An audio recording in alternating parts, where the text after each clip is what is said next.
Hey, violins. We are here going to learn how to play section D for dog for the practice sheet. So just going to mention the first two measures are pretty all right. Measures 3 and 4, however, are kind of difficult. So let's kind of review. We've got, we're checking our key signature because our key signature is always important. And we're going to review what our fingers are doing here. So this is, A3. Yes. A3.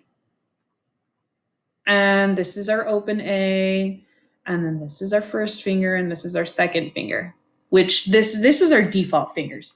They're not going to be weird because we're used to B natural and C sharp. So da da da da da da da da da da da da da. Okay, sorry, I was on the wrong string.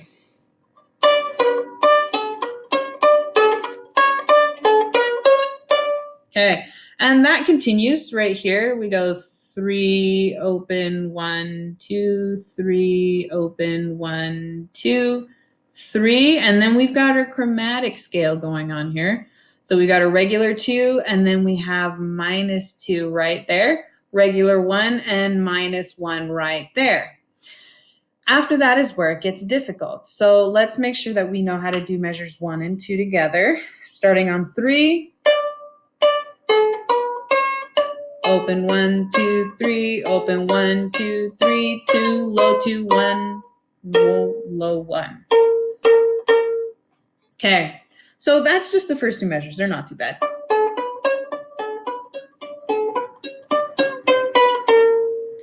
Measure 3 and 4 are what is difficult.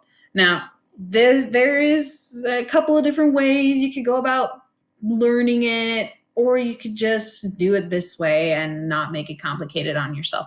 So we've got this B flat happening here because key signature, correct? Key signature, which means that this is also a B flat and this is also a B flat.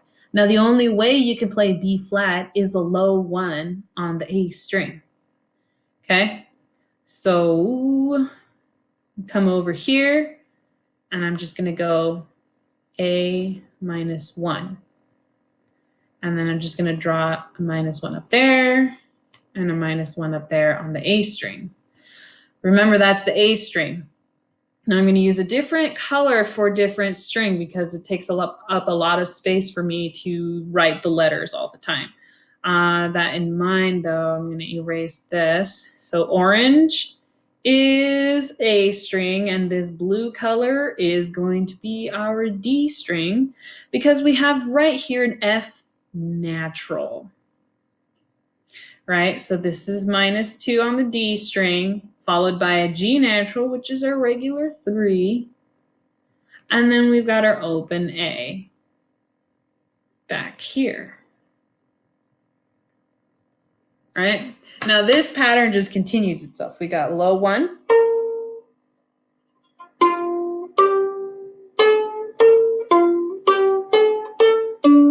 Now this, it's an awkward way that we spread our fingers because we're either used to having 2 and 3 together. Sorry for the glare, I apologize.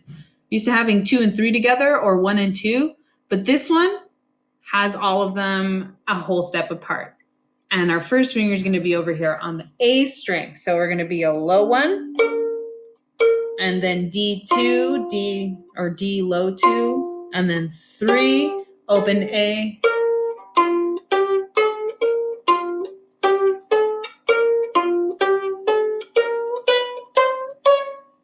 And then just the last couple of eighth notes, we are going back here to a regular 1, and then we got a low 2, followed by a regular 2, which is, the opposite of this right here. These two lines are just the opposites.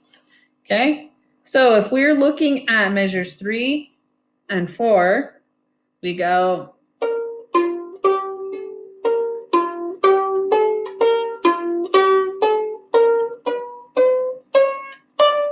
well, there's no high 3. at that point, you practice it. You got the hard part is like you can practice it one way, but my wrist comes onto the finger, angled onto the fingerboard, different than when I hold it in playing position and up position. So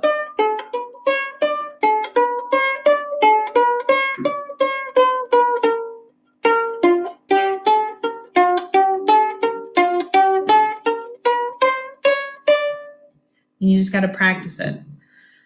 Measures 3 and 4 are going to be difficult. And then you add the bow. Luckily, even though the recording sounds a little different, and by the recording, I mean like the Pepper recording, not this Smart Music recording. This is just back and forth, back and forth.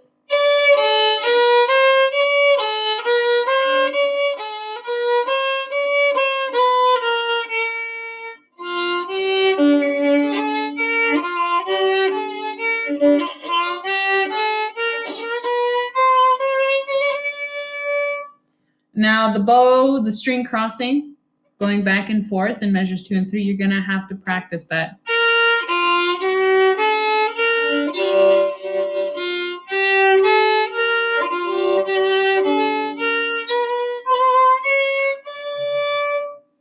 Now, just like in section C, this whole chromatic section that's happening on beats 3 and 4 of measures 2 and 4, it's just the slides like in number 30, warm up 32, 3, 2, low 2, 1, low 1, back and forth.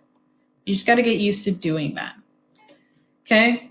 So once again, this is only going to be really successful if we slow the tempo down. And I already know that from playing section C, 120 is too fast for me to play the eighth notes. So I'm going to drop it to 80, 80, and I'm going to try that. Okay. 1 and 2 and 3 and 4 and.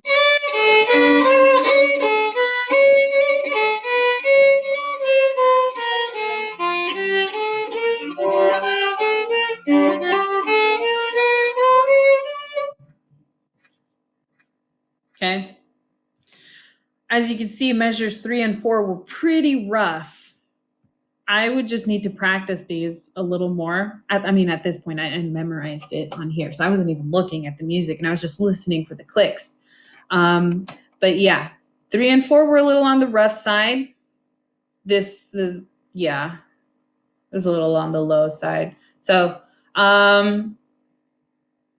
yeah, practice it, slow it down, take it measure by measure. You could use the loop feature that we have on Smart Music. I've taught you guys how to use that several times by now. If you don't remember how to use it, go through the rest of the orchestra videos and check it out.